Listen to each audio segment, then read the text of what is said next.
प्यारे बच्चों, नमस्कार। आज हम भारतीय इतिहास के प्रमुख स्रोत संविधान की बात करेंगे। संविधान के बारे में कुछ प्रश्न सीखेंगे और जो संविधान की सबसे महत्वपूर्ण वस्तु थी संविधान सभा, खास तौर पे उसके बारे में कुछ प्रश्नों को सीखेंगे। तो जो हमारा संविधान है यह बनाया गया, कैसे बनाया गया, इसमें कौन कौन लोग शामिल थे, कितनी कमेटियां शामिल थी और सबसे पहले संविधान सभा की मांग किसने की, इन सारे प्रश्नों की जानकारी आज के इस वीडियो लेक्चर में होगी। तो देखिए, ये हमारी संविधान सभा है। ये हमारे संविधान सभा के कुछ मेंबर सदस्य हैं जो बैठे हैं संविधान के अंदर। जैसे ये आपको दिखाई दे रहे हैं सरदार वल्लभ भाई पटेल, इनको आप पहचान लोगे। बाकी कुछ और भी है, के.एम. मुंशी है, बाकी अन्य भी हैं। और ये हमारे संविधान सभा की मोहर है। ये देखिए, उस समय जो भारत के संविधान सभा को बनाया गया था उसकी जो मोहर थी, उसके अंदर जो आज का हमारा पाकिस्तान है, ये देखिए आज का जो हमारा पाकिस्तान, हमारा इसलिए कह रहा हूँ क्योंकि अब भी हमारा ही है, हमारा पाकिस्तान है, ये बांग्लादेश है, ये सब उसके अंदर शामिल थे। तो आपसे पहला प्रश्न ये पूछा जा सकता है कि संविधान सभा की मोहर में किस पशु का चित्र है। तो किसका चित्र है आप देख सकते हो, ये हाथी का चित्र है। किसका चित्र है? हाथी का। संविधान सभा की जो मोहर है, स्टाम्प है, उसके अंदर हाथी का चित्र है। आगे देखते हैं। पहला प्रश्न है, संविधान सभा की मांग सर्वप्रथम किस राजनेता ने की? संविधान सभा की मांग सर्वप्रथम किस राजनेता ने की? तो इसका उत्तर है बाल गंगाधर तिलक ने 1895 में बाल गंगाधर तिलक ने सबसे पहले संविधान सभा की मांग की। कई जगह ये भी लिखा हुआ आता है कि महात्मा गांधी ने सर्वप्रथम इसकी मांग की, लेकिन महात्मा गांधी ने 1922 में की। 1922 में भारतीयों के लिए एक संविधान सभा की होनी चाहिए, इसकी मांग की थी। लेकिन 1922 से बहुत समय पहले 1895 में बाल गंगाधर ने संविधान सभा की मांग की थी। अगला प्रश्न है, संविधान सभा के सदस्यों का चुनाव किस प्रकार हुआ था? तो अब जिन लोगों ने संविधान बनाया उनकी जो सभा थी, जो कॉन्स्टिट्यूट कमेटी थी, उसके जो सदस्य थे उनका चुनाव किस प्रकार हुआ? क्या सभी के सभी चुन के आए थे, या सभी के सभी मनोनीत किए गए थे, या सभी के सभी अंग्रेजों द्वारा भेजे गए थे? तो देखिए, संविधान सभा के सभी सदस्य वयस्क मताधिकार के आधार पर अप्रत्यक्ष रूप से निर्वाचित हुए थे। कैसे निर्वाचित हुए थे? अप्रत्यक्ष रूप से निर्वाचित हुए थे, जिनका चुनाव जुलाई 1946 में संपन्न हुआ था। अगर आपसे ये पूछा जाए कि संविधान सभा के जो सदस्य थे उनका चुनाव कब हुआ, तो जुलाई 1946 में। अगला प्रश्न है, अंग्रेज़ों ने संविधान सभा की मांग पहली बार कब स्वीकार की? जब भारत अंग्रेज़ों के अधीन था, अंग्रेज़ों का शासन था भारत पे, तो संविधान सभा की मांग अंग्रेजी सरकार से की गई।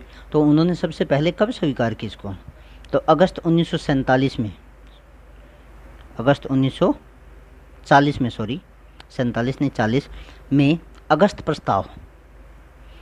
प्रस्ताव के रूप में अंग्रेज़ों ने भारत में एक संविधान सभा होने की बात को पहली बार स्वीकारा था, परंतु इसे भारतीयों ने नकार दिया।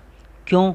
क्योंकि इसमें ये लिखा हुआ था कि इसमें मुख्यतः भारतीय होंगे, मुख्यतः जो हैं वो भारतीय होंगे। इसका अर्थ ये हुआ कि इसमें और लोग भी शामिल होंगे, जैसे अंग्रेज भी शामिल हो सकते हैं, और भी होंगे।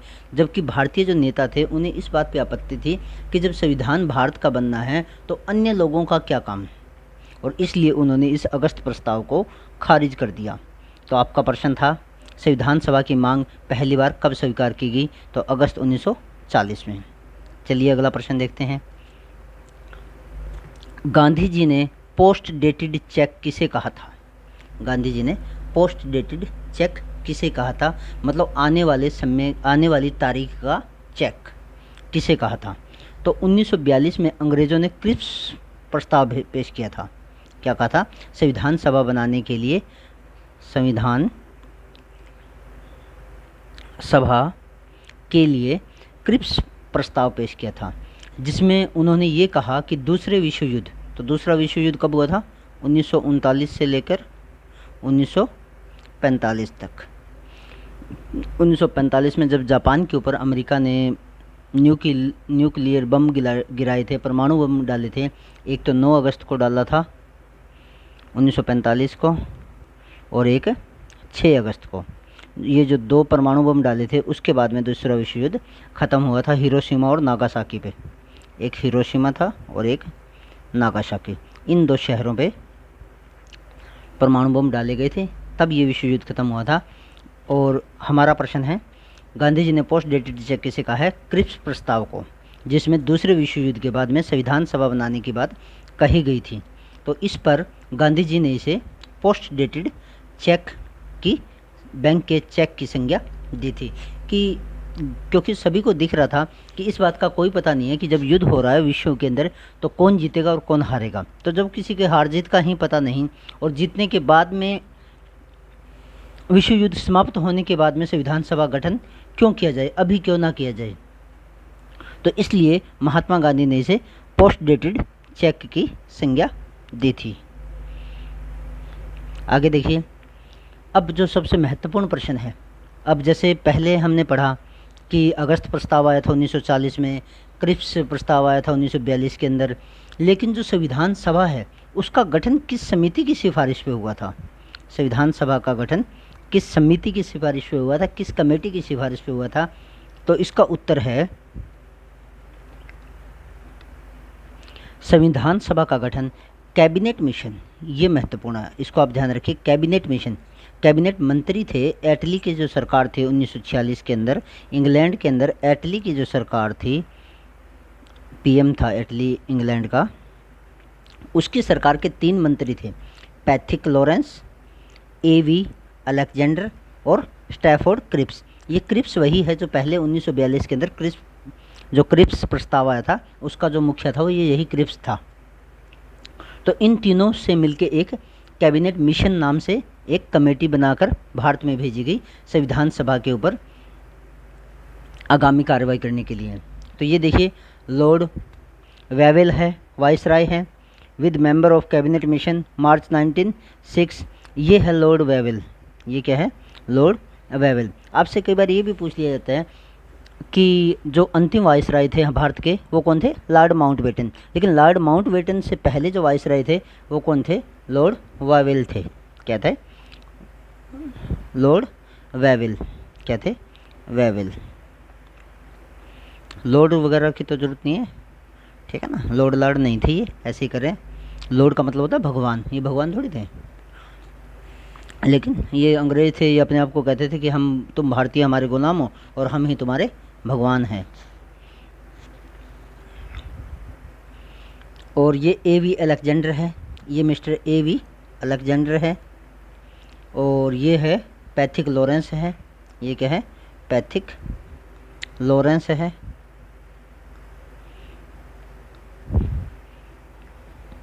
और ये स्टैफर्ड क्रिप्स हैं। ये क्या है? एंड स्टैफर्ड क्रिप्स हैं। स्टैफर्ड क्रिप्स हैं।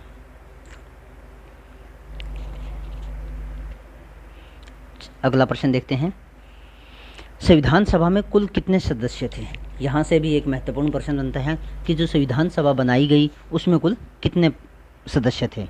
तो उसके अंदर 389 सदस्य थे। कितने सदस्य थे? 389 सदस्य थे। अब कुछ व्यूवर्स के दिमाग में ये बात आ सकती है कि 389 ही क्यों थे, 390 क्यों नहीं थे, 380 क्यों नहीं थे, पूरे 400 क्यों नहीं थे?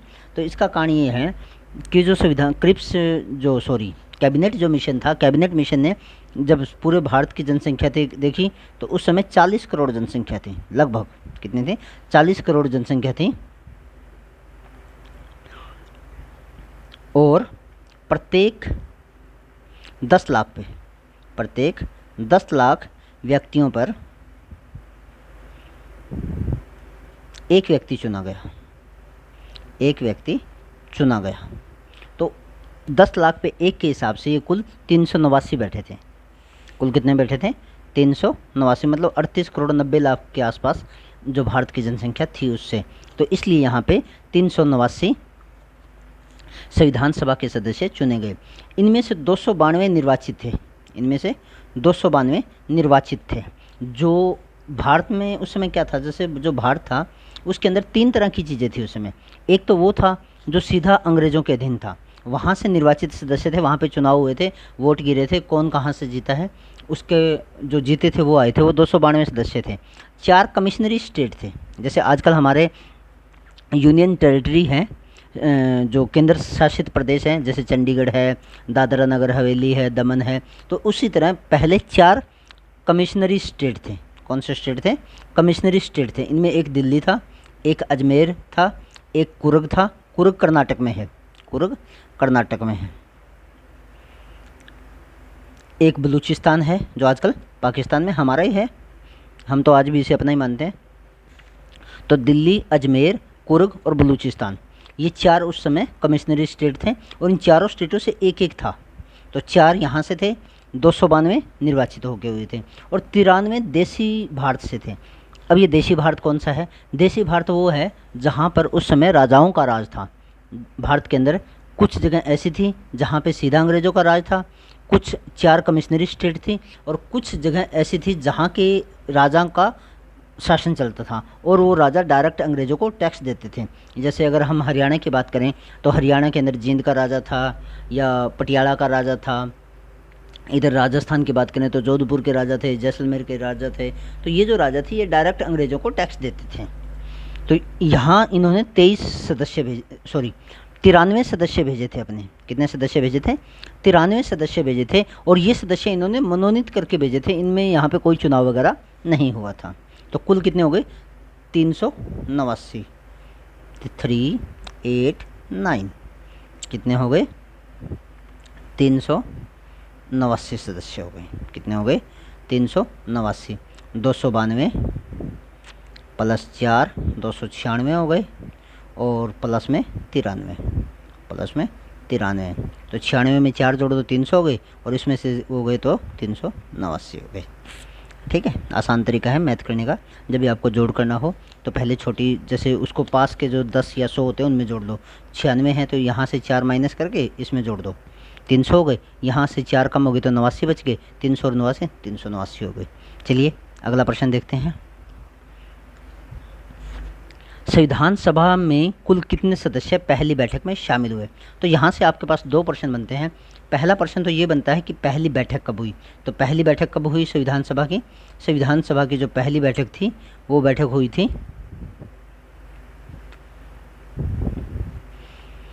9 दिसंबर 1946 को। 9 दिसंबर 1946 को हुई थी पहली बैठक। ये देखिए पहली बैठक 9 दिसंबर 1946 को हुई थी और इसमें कुल 207 सदस्य शामिल हुए थे और 207 में से महिलाएं कितनी थी? 9 महिलाएं शामिल थी। कितनी महिलाएं शामिल थी? 9 महिलाएं शामिल थी। तो कुल कितने सदस्य थे? 389। 389 में से महिलाएं कितनी थी? 15। कितनी थी? 15। टोटल 389 थे, फीमेल कितनी थी? 15 थे। और जो पहली बैठक हुई थी 9 दिसंबर 1946 को, उसमें कितने सदस्य शामिल हुए? 207 सदस्य शामिल हुए और इन 207 में से कितनी थी? 9 महिलाएं थी। कितनी महिलाएं थी? 9 महिलाएं थी। और इसमें आया कौन नहीं? एक तो मुस्लिम लीग थी, उस मुस्लिम लीग ने कहा कि हमें तो पाकिस्तान चाहिए, अलग से देश चाहिए, तो इसलिए वो मुस्लिम लीग के जो सदस्य थे वो शामिल नहीं हुए। दूसरे कौन थे? राजा महाराजाओं के प्रतिनिधि शामिल नहीं थे। अब आप ये देखिए, कई बार कह देते हैं कि पाकिस्तान को बनाने में किसका हाथ है, तो सबसे बड़ा हाथ मुस्लिम लीग का है। जब देखिए देश का संविधान बनाने के लिए, देश का कानून बनाने के लिए एक बैठक की जा रही है जिसमें से सारे भारत से सभी लोग शामिल हो रहे हैं, तो उसमें ये जो मुस्लिम लीग है वो शामिल नहीं हो रही। क्यों? क्योंकि उन्हें पाकिस्तान चाहिए। देखिए, तो सबसे बड़ा कारण भारत के विभाजन का क्या है? मुस्लिम लीग है। और एक इसमें राजा महाराजाओं के प्रतिनिधि शामिल नहीं हुए थे। जैसे कुल मेंबर कितने थे? 389 थे और 389 में से जो मुस्लिम लीग के सदस्य थे वो शामिल नहीं हुए और जो राजा महाराजाओं के थे वो भी शामिल नहीं हुए। क्यों? क्योंकि उन्हें पता ही नहीं था, उन्हें पता ही नहीं था कि वो किस तरफ जाएंगे, पाकिस्तान की तरफ जाएंगे या भारत की तरफ जाएंगे, इसलिए वो शामिल हुए ही नहीं। तो कुल 182 सदस्य ऐसे थे जो उस दिन उपस्थित नहीं थे। तो चलिए अगला प्रश्न देखते हैं।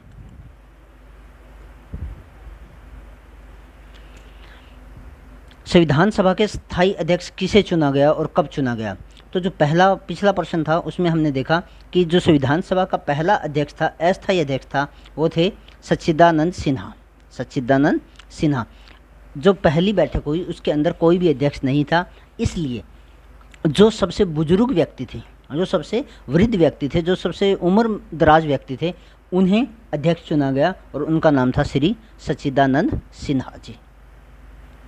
कई बार ये पेपर में पूछ भी लेते हैं कि जो संविधान सभा के जो प्रथम अध्यक्ष थे, अस्थायी अध्यक्ष थे, उन्हें किस आधार पर चुना गया? तो किस आधार पर चुना गया? सबसे अधिक उम्र दराज के, सबसे अधिक उम्र के, इसलिए उनको अध्यक्ष चुना गया।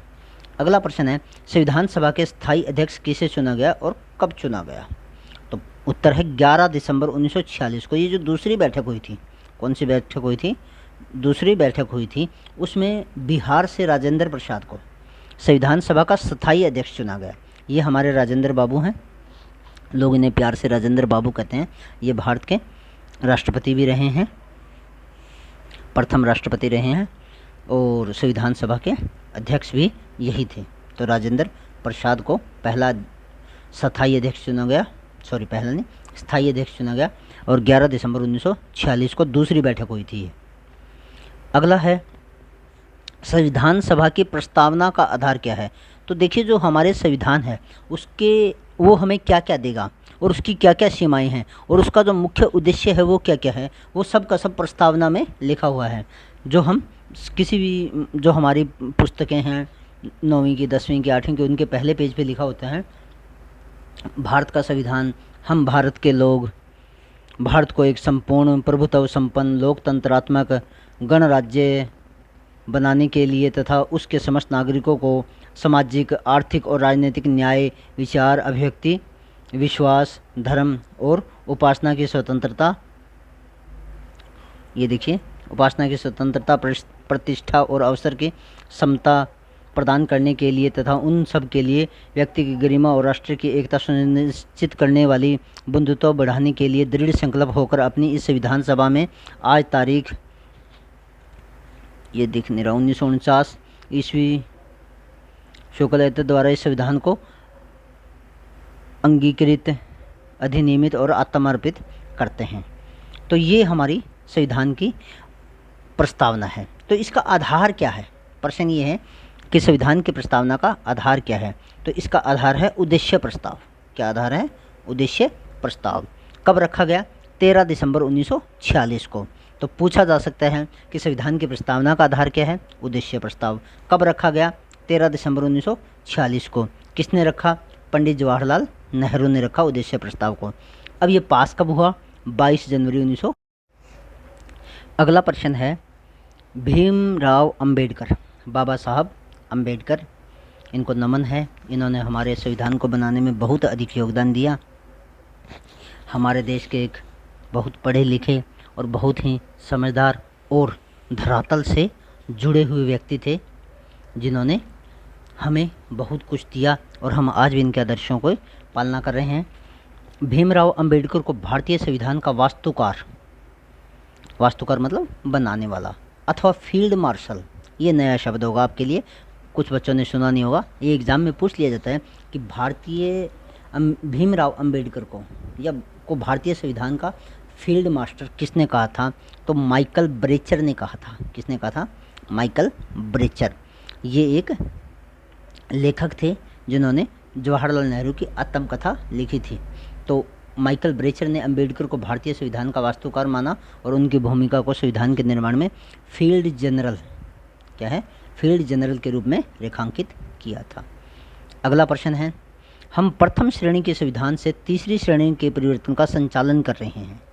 प्रथम श्रेणी के संविधान कि हमारा जो संविधान है वो तो फर्स्ट क्लास है, लेकिन तीसरी श्रेणी के परिवर्तन का संचालन कर रहे हैं। हम इसमें जो बदलाव कर रहे हैं वो क्या कर रहे हैं? तीसरी श्रेणी के परिवर्तन का, किसका करें, तीसरी श्रेणी के परिवर्तन का संचालन करें। ये शब्द किसने कहा, डॉक्टर भीमराव अंबेडकर ने कहा, बाबा साहब ने कहा। अगला प्रश्न है जो हमारा अंतिम प्रश्न भी है, गुलाम भारत में डॉक्टर भीमराव अंबेडकर कहाँ से चुनाव जीत गए थे। तो उस समय जैसोर कुलना, ये एक जगह है बांग्लादेश में। ये देखिए जो हमारा पश्चिम बंगाल है आज, अब पश्चिम बंगाल, इसको पश्चिम बंगाल क्यों कहते हैं, क्योंकि 1905 में जब अंग्रेज़ों ने विभाजन किया तो इसको पूर्वी बंगाल कहा था, इसको पूर्वी बंगाल कहा था। और इसके साथ में था, ये पूर्व है, ये जैसे पूर्व है और ये पश्चिम है, ये क्या है, पश्चिम है, तो इसको पश्चिम बंगाल कहा था। और आज भी हम पश्चिम बंगाल कह रहे हैं, जहाँ से ममता बनर्जी मुख्यमंत्री अभी पीछे ही चुनाव हुए थे। तो यहाँ पे पश्चिम बंगाल में एक जगह है जैसोर कुलना, ये एक ज़िला है, वहाँ पे क्या है, एक ज़िला है वहाँ को, और उसमें जो एमपी की सीट है उसका नाम है जैसोर कुलना। उस जगह से जीत कर आए थे, उस जगह से डॉक्टर भीमराव अंबेडकर जीत कर आए थे जैसोर कुलना से। और ये जगह आजकल कहाँ है, बांग्लादेश में है, आज ये जगह भारत में नहीं है। तो ये जो जगह है इसके बारे में जैसे आपको एक बात और भी बता दूं, कई बार ये भी पूछ लेते हैं कि संविधान सभा में भीमराव अंबेडकर बाबा साहब कहाँ से शामिल हुए थे। अब चुनाव जीत कर आए अगर पूछते हैं तो जैसोर कुलना से हुए थे। कहाँ से हुए थे, जैसोर कुलना, पश्चिम बंगाल में। और अगर हम ये पूछें, अगर हमसे कोई ये पूछे कि संविधान सभा में कहाँ से शामिल हुए थे, तो बम्बई से शामिल हुए थे। कहाँ से शामिल हुए थे, बम्बई से। क्यों, क्योंकि जब देश आज़ाद हो गया, आज़ाद होने के बाद में ये जो जगह थी ये पश्चिम पाकिस्तान में चली गई, पाकिस्तान में चली गई तो बाबा साहब की जो सदस्यता थी वो रद्द हो गई। तो उस समय जो बम्बई का प्रधानमंत्री था, उसको प्रधानमंत्री कहते थे, बम्बई के प्रधानमंत्री ने वहाँ से बम्बई से एक सीट बाबा साहब के लिए खाली करवाई और बाबा साहब फिर वहाँ से दोबारा से चुनाव जीत के संविधान सभा के अंदर शामिल हुए। क्योंकि जो संविधान सभा के जो सदस्य थे, संविधान सभा के जो कमेटी के मेंबर थे, उन्होंने ये कहा कि इस संविधान के निर्माण की कल्पना करना बाबा साहब भीमराव अंबेडकर के बिना अकल्पनीय है, बहुत मुश्किल है। इसलिए उनके लिए स्पेशल सीट खाली करवा के और वहाँ से चुनाव जीतकर बाबा साहब फिर दोबारा संविधान सभा के अंदर शामिल हुए। तो धन्यवाद आप सभी का प्रश्नों को ध्यान से सुनने के लिए, देखने के लिए, समझने के लिए। अगर किसी की कोई आपत्ति है या किसी को कोई मन में शंका है तो कमेंट बॉक्स में नीचे कमेंट करके बता सकते हैं। और मेरा ये वीडियो लेक्चर आपको कैसा लगा इसके बारे में भी ज़रूर बताइए। और अगर भविष्य में कुछ सुधार करने की गुंजाइश है तो भी आप मुझे राय दे सकते हैं। धन्यवाद। आपका अपना चैनल है GS by Ishwar sir. Like करिए, सब्सक्राइब करिए ताकि ज़्यादा से ज़्यादा लोगों तक यह पहुंच सके। धन्यवाद। सुप्रभात।